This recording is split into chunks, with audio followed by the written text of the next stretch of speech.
right, for the last couple months, my team and I have been spending a lot of time looking at properties around North America, primarily the US. In the spring, we launched the course, Finding the Perfect Homestead Property, where I show you a framework I use to evaluate properties. Well, the course was a huge success, and we had a number of people reach out to us and ask us if we wanted to produce a more regular list of properties, because a lot of the properties that we put into the course were actually still for sale when people took the course. And so we started this thing called the Homestead Accelerator. Basically, my team that I've trained to batch look at properties go out and they scan, say, 200 properties in various states that our clients ask us to look into. And then they come back, makes a short list. It goes up to a higher person in my team who has a little bit more refined experience with land. Then those 50 turn into maybe 15. Then that 15 gets to me. I sometimes eliminate a couple, and we publish about 10 per week.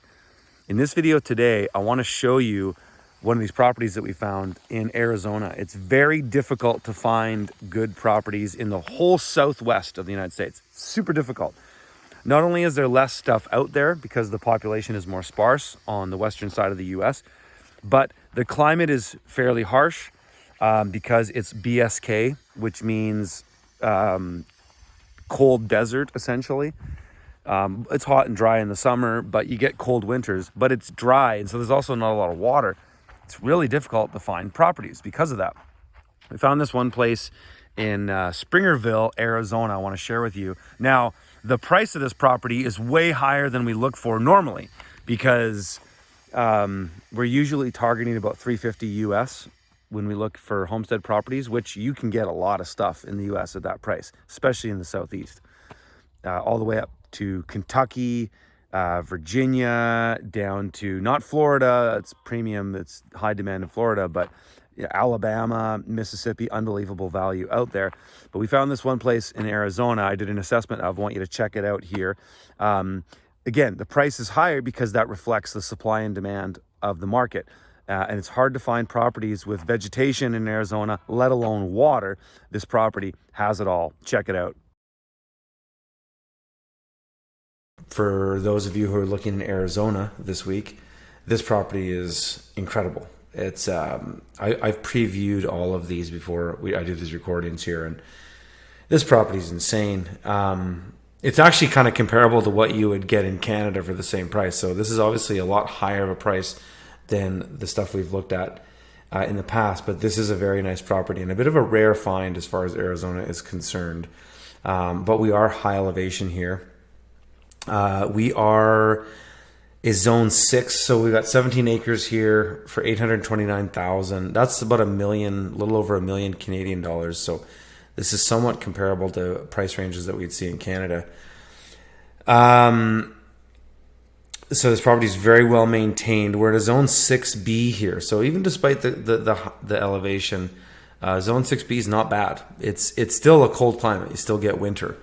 And this image here, that's not May, it's actually February 2020. You can see a little bit of snow. So not a lot of snow here. We got 179 growing days. First frost is October 17th. Last is April 1st. 7.2 miles an hour wind. That's about average. But bone dry as it is in Arizona. So we've got 15 inches of rain here and 19 inches of snow.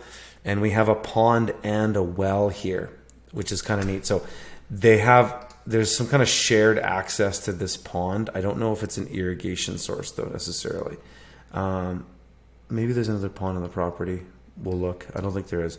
But you have fishing rights here, and we'll read about that in the listing. Median age in this area is 40, and the median income is $46,000. So it's, fairly middle class. Just looking at our property details here.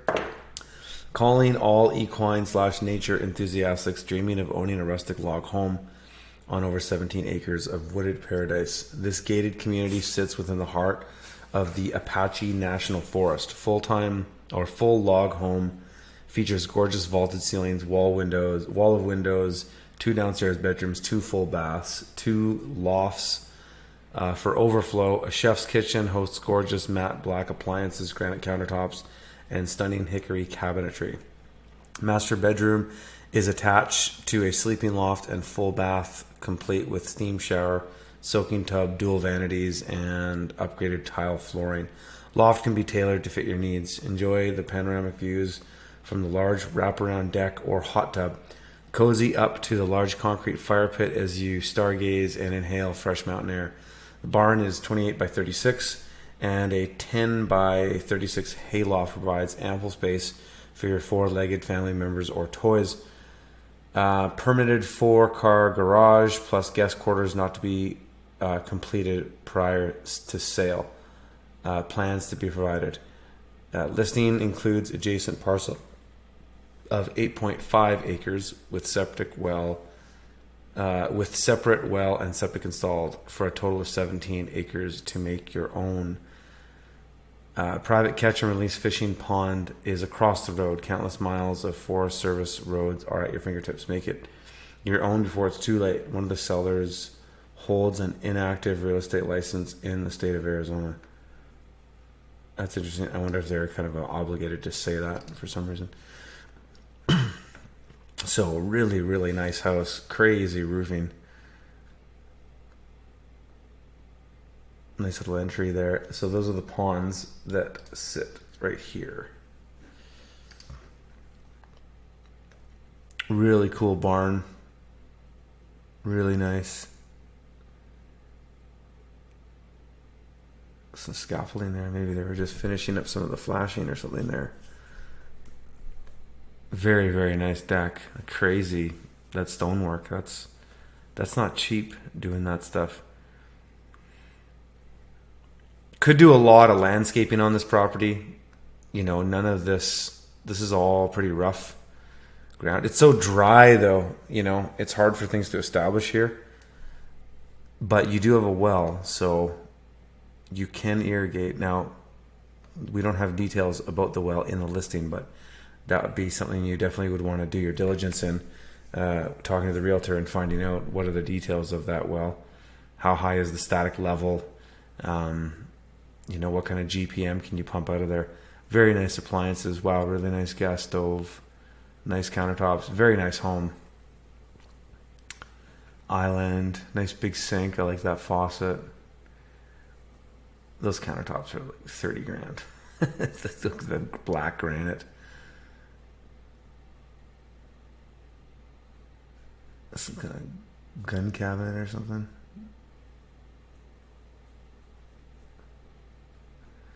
Really nice what they did with the black cabinetry. Wow, the tiling in the bathroom. Very nice. Super, super nice place. That bed is really nice.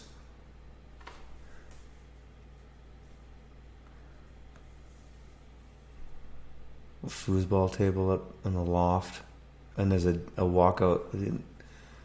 Concrete fire pit. Wow, that probably cost 15 grand at least to make that. Really nice railing. So, as you can see, super nice house. So this was that unfinished part they were talking about. You could do a lot with that. It's interesting that they're selling. I wonder if they kind of went broke trying to do this. A little bit of a squished culvert that might need to be repaired at some point.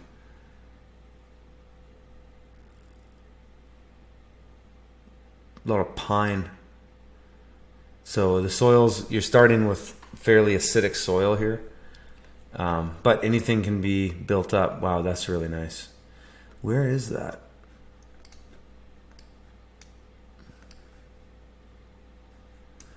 Oh, is that up here? No.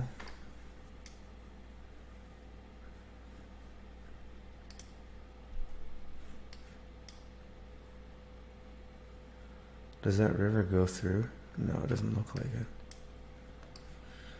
it. So, kind of zooming out, this is our BSK climate. So Arizona, as you know, is very dry and hot, and it's what's referred to as a BSK climate, meaning that it's a desert. It's arid.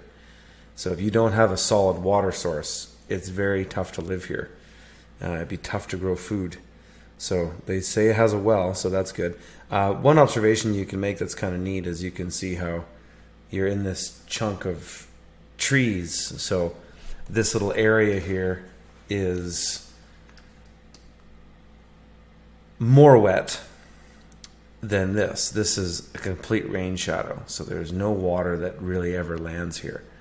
But in these green zones here, there is water to some degree, either through snowmelt or, well, it's all through snowmelt, or precipitation.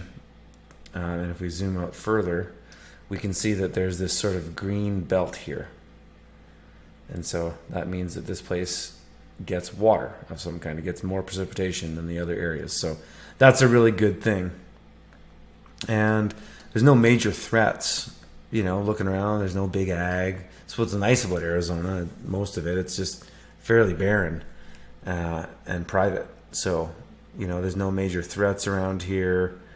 When I look in the Southwest, I'm often looking for military bases too, or missile range places like that. There's none of that in this area. So it's a great area. So if you want to be in Arizona and you can afford $829,000, you can get a great place. This has an HOA, so I definitely want to look into what that's all about. But this is a very nice property on a really nice piece of land. It's very usable. It's got a good balance of trees. The thing with Arizona in general, though, is it's just more challenging to grow food. So that's kind of just your starting position in Arizona. That's just kind of the way it is. Doesn't mean you can't, but just if you look out and you zoom out here, you don't see any neighbors with really good gardens or farms, So there's a reason for that. It's because it is difficult to grow in this climate. I mean, in the zone itself, it's nice. Zone 6B is a nice climate, but your soils are going to be acidic in here, but just mostly the dryness. You'll have really clay soil here. This hasn't been grazed. This is just forest soil. So it's going to be acidic, which is lower on the pH scale.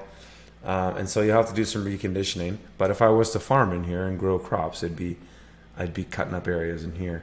So, and this is 2 plots. So I'm just see, did we draw? What's this one here? Because it's 17 acres total, and then there's the other part. Okay, so this is both of them, I guess.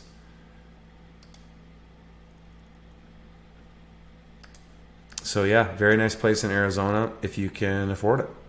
If you guys liked that video and you want to see more about this, or you're interested in the Homestead Accelerator, there'll be a link in this video or down below. Check it out. See you in the next one.